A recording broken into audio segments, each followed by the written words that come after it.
시청자 여러분 안녕하십니까? BTV 대구 뉴스입니다. 첫 소식입니다. 도원동 실외골프 연습장 건축주가 언론사 가운데 처음으로 BTV에 입장을 밝혔습니다. 사람들이 우려하는 소음은 크지 않을 것이라며 대비도 철저히 하겠다는 입장을 내비쳤습니다. 이에 대해 달서구의회는 시설의 존재 자체가 인근 생태축 보건공사와 상충된다며 반대 입장을 표명했습니다. 천혜열 기자가 전해드립니다. 도원동 실외 골프 연습장 건축주 A씨는 BTV와의 전화통화에서 인근 주민들이 우려하고 있는 것에 대해 충분히 공감하고 있다고 밝혔습니다. 인접해 있는 학교 측과의 협의를 통해 어떤 문제가 있는지 명확히 파악하고 학생과 학부모와도 언제든 만나 대화할 수 있다는 여지를 남기기도 했습니다. 다만 알려진 것과는 달리 골프 연습장 타석부가 학교에서는 80m, 인근 아파트와는 최대 100m까지 떨어져 있어서 우려할 정도의 소음은 발생하지 않을 것이라고 주장했습니다. 또 소음이 외부로 전달되는 것을 막기 위해 건물 자체를 구조체가 덮는 형식으로 설계를 했다며 빛공해까지 차단할 수 있음을 내비쳤습니다. 이 부분에 대해서는 건축 허가를 내준 달서구청과 입장이 비슷합니다. 두 차례 건축 허가를 발리했을 때와는 달리 이번에는 소음으로 인한 피해를 걱정하지 않아도 될 만큼의 수준이라고 판단했다는 겁니다. 인도 외부를 설계상으로 보면 그것을 판넬로 다 막았습니다. 막아갖고 소리가 학교 측에 이제 직접적으로 전달 안 되도록 고래 조치를 했고요. 거기에 따른 이제 소음 분석을 또 했습니다. 소음 분석했는데 소음 분석 결과는 학교 측에는 거의 소리가 안 들린다. 그런 객관적인 데이터가 있어서 저희들이 허가를 내준 상태입니다. 그러나 우려의 목소리는 여전히 흘러나옵니다. 달서구 의회는 최근 정례회를 통해 이 문제를 공식화했습니다. 해당 시설로 인해 주민들의 정주권에 학생들의 학습권에 영향을 주지 않아야 한다며 보다 면밀한 검토가 필요하다고 분석했습니다. 또 가까운 곳에서 진행 중인 도원지 생태축 복원 사업의 효과가 실외 골프 연습장으로 인해 반감될 수 있다며 생활소음 예측 보고서를 유심히 살펴보겠다고 밝혔습니다. 거기는 지금 수달이 지나다니는 그 길목을 조성하는 걸로 알고 있는데 밤낮으로 골프 타격 소리와 빛공해가 있으면 수달이 제대로 생존을 할 수 있겠는가에 의문을 제시를 했습니다. 현재 도원동 실외 골프 연습장 신축 공사는 착공 허가 전 단계에 멈춰서 있는 상황입니다. 주변의 반대에도 불구하고 건축주는 착공 허가 전제 조건인 학교와의 협의는 물론 주민들과의 대화를 계속 이어나가겠다는 뜻을 밝혔습니다. BTV 뉴스 천혜열입니다. 외래 해충인 미국 흰 불나방 애벌레가 기승을 부리면서 지난해 가로수가 심각한 피해를 입었습니다. 올해도 이상기후로 해충이 기승을 부릴 것으로 예상돼 선제적인 방역에 나서고 있습니다. 보도에 김장석 기자입니다. 가로수인 범나무의 잎이 다 사라지고 앙상한 가지만 남았습니다. 남아있는 잎을 보니 애벌레가 다닥다닥 붙어 있습니다. 외래해충인 미국 흰불나방 애벌레입니다. 주로 벚나무와 이팝나무 등 가로수로 심어진 활엽수의 나뭇잎을 갉아먹어 생육에 지장을 주는데 주변 다른 수목까지 옮겨가면서 지난해 아산시 탕정과 배방, 도구, 선장면 등에서 가로수 7,000주 이상이 심각한 피해를 입었습니다. 올해도 미국 흰불나방 유충 부화가 시작되면서 곳곳에서 애벌레가 발견되고 있는 상황. 이에 아산시가 곧바로 방역에 나섰습니다. 방역복을 입은 방역대원이 약재를 가로수에 연신 뿌려댑니다. 부화한 애벌레의 먹이가 되는 나뭇잎에 약재를 뿌려 더 이상 확산되지 못하게 막는 겁니다. 방제는 공원은 물론 대로변까지 아산시 전역에서 이루어집니다. 지난달에는 지난해 해충 피해가 컸던 가로수를 대상으로 줄기에 약물을 넣는 수간 주사도 완료했습니다. 올해 역시 이상기후 등으로 미국 흰불나방 애벌레가 기승을 부릴 것으로 예상되고 있는 상황. 시는 오는 8월과 10월에도 가로수와 공원의 분무 방제 사업을 지속적으로 추진할 예정입니다. 아울러 흰불나방 애벌레 피해가 심각한 곳이 발견되면 아산시 콜센터나 공원 녹지과로 신고를 당부했습니다. 돌발 병해충이 급격히 발생되고 있습니다. 이에 따라서 저희 시는 아산시 전역 공원, 녹지, 가로수, 수목 중 뻔나무하고 이팝나무 위주로 6월에서부터 10월까지 방역을 약 3회 정도 실시할 예정입니다.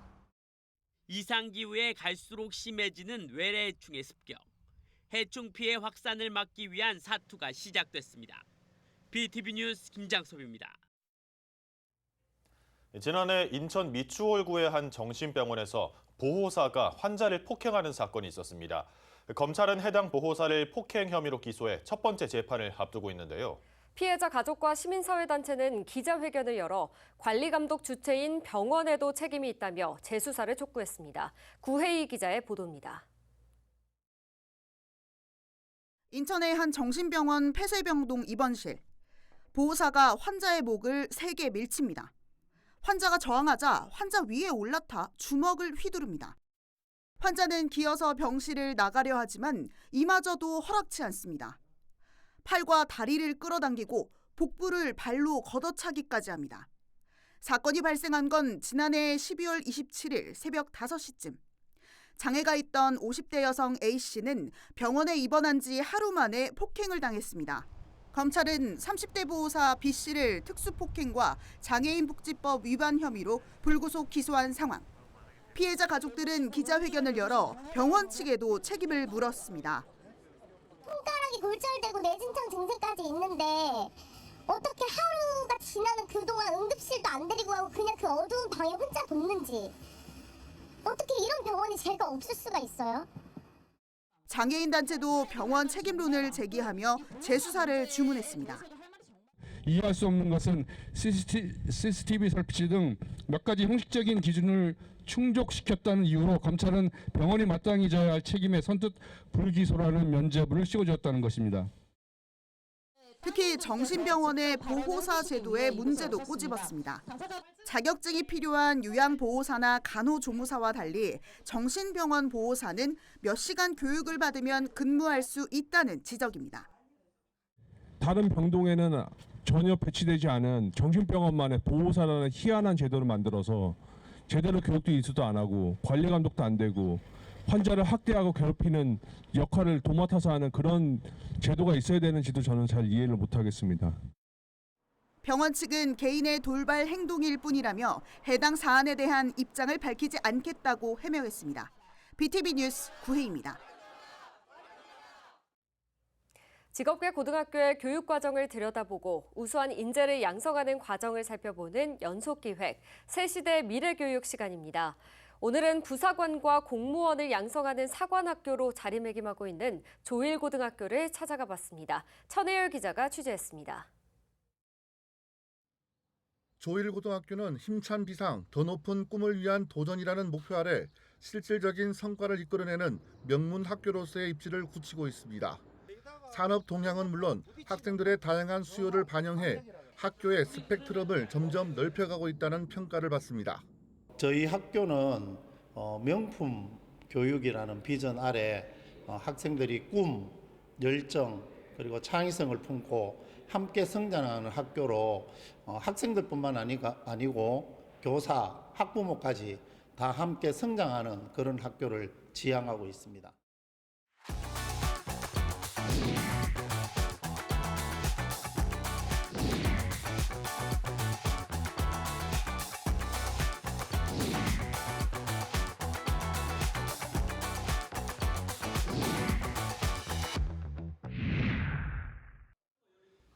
조일고등학교는 2020년 학교 재구조화를 통해 전국 최초로 공군 부사관과를 신설했습니다.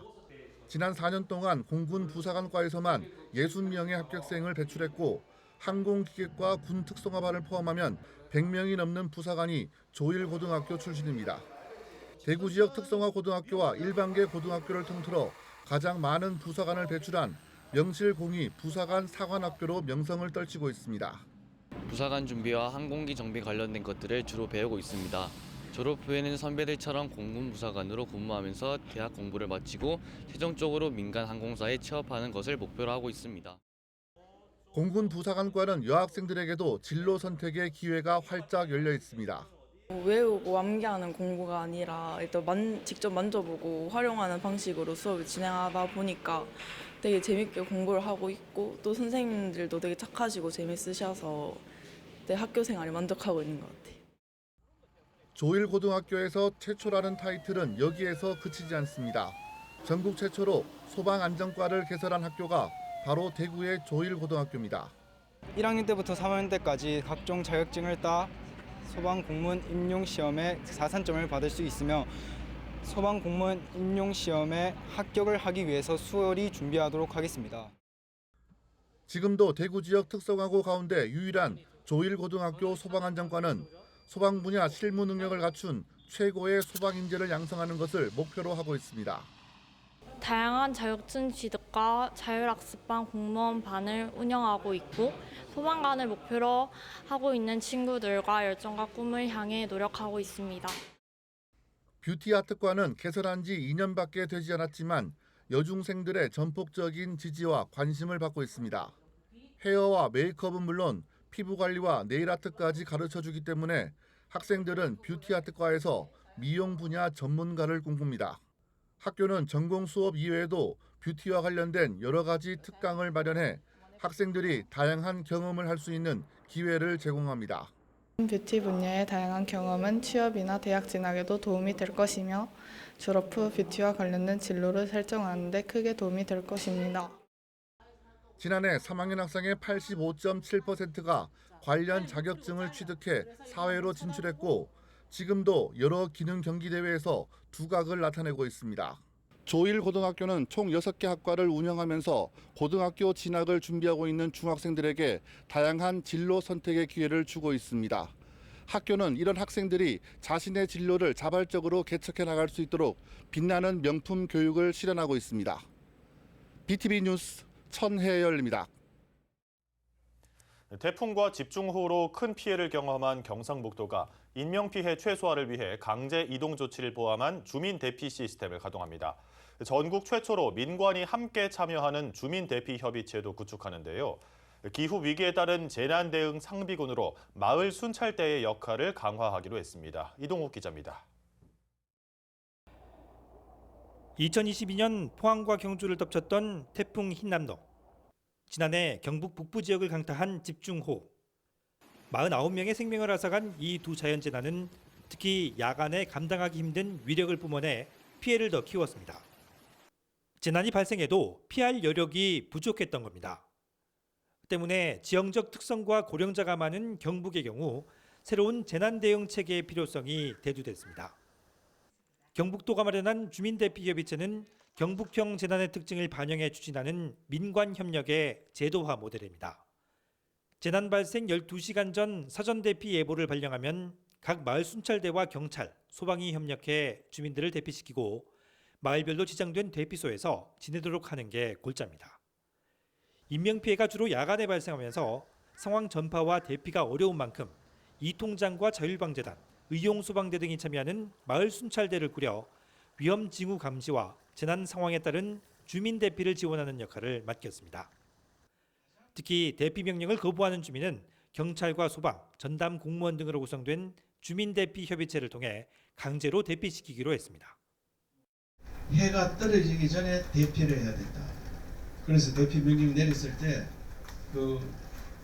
이통장 분들이 또 굉장히 그 지역에서는 신뢰가 있어서 잘 하시더라고요. 그런데 강제성이 좀 없으니까 오늘 강제성을 갖고 대피를 시키는. 한편 경북도는 이달 말까지 각 지역 대피소의 안전 상태를 점검하고 담요와 베개 등 일시 구호 세트도 갖출 방침입니다. 또 각종 안전 물품 구매를 위한 예산과 긴급 구호 기금도 각 시군으로 내려보냈습니다. HCN 뉴스 이동욱입니다. 지난해 말 경북 울진 백암온천 관광특군의 한화 리조트가 문을 닫았었죠. 반년이 지나 다시 현장을 찾았는데 지역 상권은 우려했던 것보다 더 심각했습니다. 관광객의 발길이 뚝 끊기면서 지역 상권이 급격히 무너지고 있습니다. 공희철 기자가 취재했습니다. 점심시간인데도 사람은 찾아볼 수 없을 정도로 거리는 한산합니다. 온천 관광특구라는 말이 무색할 만큼 대형 식당엔 손님들의 발길이 끊긴 지 오래됐습니다. 지난해 말 하나 리조트가 문을 닫은 이후 인근 식당의 매출은 90%나 줄었고 종업원을 쓸 여유조차 없다고 상인들은 말합니다. 사실 일요일 날은 어디 같은 날에는 우리 단돈 10원짜리 하나 못 팔았어요. 그 정도로 안 됩니다 지금. 우리뿐만 아니라 전체 다 그렇습니다. 지금 봐서는 지금 배감이 이래가지고는 지금 절대 살아날 수 없어요. 크고 작은 숙박업소도 차례차례 문을 닫기 시작했습니다. 40년 넘게 운영을 이어오던 또 다른 온천 호텔도 상황은 악화 일로입니다. 하나콘도 폐업 이후 지난 2월 이곳 백암 온천 지구에 또 다른 숙박업소가 문을 닫으면서 이 지역 상권이 도미노처럼 무너지고 있습니다. 백암 온천 관광특구에서 현재 운영을 이어가는 온천 숙박업소는 기존 7곳에서 3곳만 남은 상황. 엎친 데 덮친 격으로 임대료를 감당하지 못하게 된 식당들도 더 이상 버티기가 힘듭니다. 임대 사업을 하고 있는 사업자, 영세 사업자들은 현재 계약 기간이 도래되어 오면은 다 이제 사업을 이제 그만둔답니다. 그리고 제가 장사를 하고 있지만은 밖을 이래 보면은 도로에 차가 다니질 않아요. 하나 리조트 폐업에 따른 지역 경제의 악순환은 예견된 수순이었지만 별다른 대책도 없는 상황. 관련 대책을 요구하는 목소리가 이어지고 있는 이유입니다. 울진군에 지금 손을 놓고 있다. 지금 뭐 하고 있냐. 그런 질의를 지금 많이 하고 있거든요. 그래서 너무 안타깝고 어떻게 하면 이게 백암 온천을 활성화시켜서 좀 우리 백암 온천 주민들이라든가 관광객을 많이 유치할 수 있나. 한때 지역 경제의 버팀목이었던 백암 온천 관광특구. 획기적인 돌파구를 찾지 못하면 파급은 울진 경제 전체로 번질 공산이 큽니다. HCN 뉴스 공희철입니다. 경북 봉화군에는 전국 600여 곳의 누각과 정자 가운데 가장 많은 103곳이 자리하고 있습니다. 빼어난 자연 풍광을 즐기기 위해 선비들이 찾아오던 지역의 역사와 문화를 잘 보여주고 있지만 누구나 쉽게 드나들 수는 없어 멀게만 느껴지는 것도 사실입니다. 이런 정자의 문을 활짝 열었더니 활기가 넘쳐날 뿐만 아니라 아이들에게는 애향심까지 갖게 하는 장소로 거듭났습니다. 서희동 기자의 보도입니다. 조선 후기의 문신인 잠은 강흡 선생을 추모하기 위해 후손들이 건립한 정자 이호당. 자연을 즐기다가 생을 마친다는 이름의 뜻처럼 풍류를 즐기던 선조들의 문화를 잘 느낄 수 있는 곳으로 지난 1985년 경상북도 문화유산 자료로 지정됐습니다. 보통 문화유산은 보존을 우선으로 하기 마련이지만 이곳은 누구나 찾아와 이용할 수 있는 장소로 개방됐습니다. 매년 6월부터 9월까지 문을 열고 사람들을 맞이하는데 폐쇄적인 보존이 아닌 생명력을 불어넣는 장소로 활용하기 위한 겁니다. 문을 열면 생기가 돌아요. 문이 닫혀 있을 때는 죽어 있는 정자잖아요. 정자를 살리려고 하는 목적이에요. 그러면 전통이 다시 살아나는 느낌. 정자에 배어 있는 여러 가지 공동체적인 정신이 살아나려면 문을 열어야 돼요. 현장 학습으로 이곳을 찾은 아이들은 정자에 직접 올라 설명을 듣고 곳곳을 둘러보기도 하며 지역의 문화를 알아갑니다. 체험의 백미는 아이들이 좋아하는 짜장면 먹기입니다. 와, 맛있겠다. 맛있는 것도 먹고 하니까 기분도 좋고 옛날 사람들이 여기 이렇게 있는 곳에 와서 이렇게 설명도 듣고 그러니까 기분이 또 좋고 그래요. 봉화에 이런 곳이 있었는 줄 몰랐는데 있다는 걸 알아서 약간 봉화가 좋은 곳인 것 같아요. 좋아하는 음식도 먹을 수 있는 자유로운 공간으로 정자를 생각하게 된 아이들은 수많은 정자를 보유한 고향에 대한 자부심까지 느끼게 됩니다. 우리 고장의 좋은 정자 문화를 아이들한테 많이 알려주기 위해서 이제 알면 알수록 이로운 봉화 정자 탐방이라는 프로그램을 기획하게 됐습니다. 그래서 그동안에 우리 고장에 대해서 몰랐던 여러 가지의 알고 애향심도 기를 수 있는 그런 취지에서 지역의 문화와 사람들을 가깝게 만드는 활동이 문화재에는 생기를, 방문객에게는 고향에 대한 애정을 품게 하고 있습니다. 헬로티비 뉴스 서희동입니다.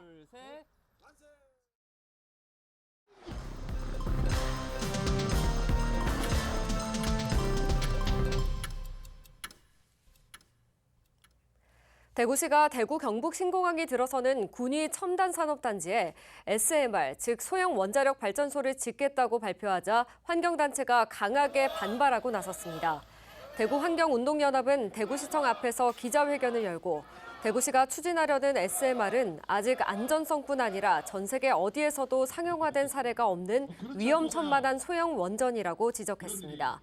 또한 냉각수로 사용된 오염수를 낙동강으로 방류하면 영남인의 식수원인 낙동강이 방사능 오염으로 이어질 거라고 덧붙였습니다. 그러면서 대구를 위험천만한 핵산업 도시로 만들지 말고 계획을 즉각 철회하라고 촉구했습니다.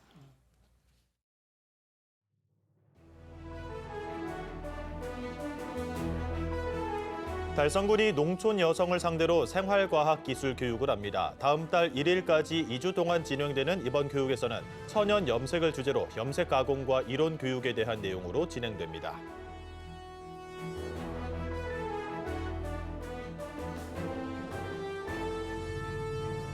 달서구가 미혼 남녀 20명을 대상으로 지난 15일 달서 디지털 별빛관에서 반디별 데이트, 반짝반짝 디지털 별빛 데이트를 개최했습니다. 자연스러운 만남의 기회를 통해 새 커플이 탄생했습니다.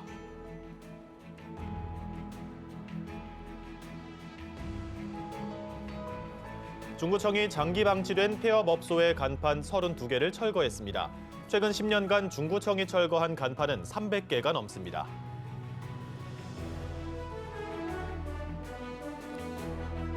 금호강 산격대교 상류에 50면 규모의 산격 야영장이 개장했습니다. 산격 야영장은 선착순으로 무료 이용할 수 있고 2박 3일까지 이용을 제한합니다.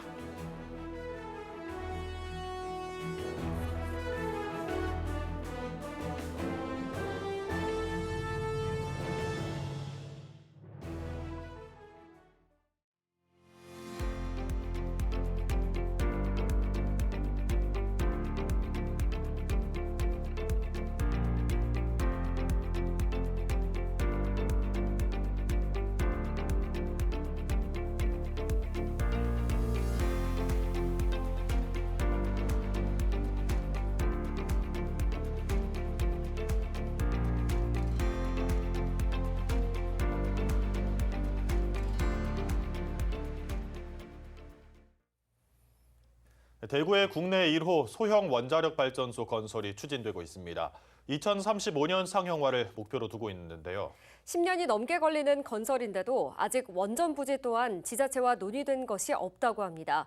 더 신중한 타당성 검토가 필요해 보입니다. 이상으로 뉴스 마칩니다. 저희는 시청자에게 힘이 되는 뉴스로 다시 찾아뵙겠습니다. 감사합니다.